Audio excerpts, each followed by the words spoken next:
Birthmark is a colored spot on or just under the skin. Most birthmarks show up when a baby is born. Some are noticed shortly after the baby is born. Some birthmarks fade away as a child grows up, but some stay and get bigger, thicker, and darker. Nearly all birthmarks are harmless and painless. They can be almost any size, shape, or color. Birthmarks have two primary causes: blood vessels that bunch together or do not grow normally, and extra pigment producing cells in the skin. Doctors don't know what's responsible for these two causes, but many think there is a genetic component involved. The most common birthmark is the port wine stain.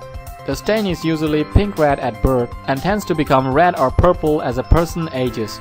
Port wine stains caused by blood vessels that do not grow normally can have various sizes and shapes. Port wine stains most often show up on the face, back, or chest. The strawberry birthmark is another that is found on newborns. It is also caused by a clumping of blood vessels that do not grow normally. Mongolian spots are benign congenital birthmarks found mostly on East Asians. Originating on the lower back, these bluish spots disappear by the time the child reaches age 5. A salmon patch is a very common birthmark, occurring on 75% of the newborns. It is caused by a dilation of tiny blood vessels. Most salmon patches disappear by age of 1 or 2.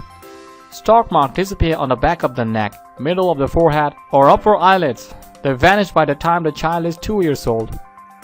The downside of the birthmark is that kids have to live with the teasing, ribbing, and cruel remarks of classmates. Some kids can go through a miserable childhood enduring the sling and arrows of the peers. But there's a good news.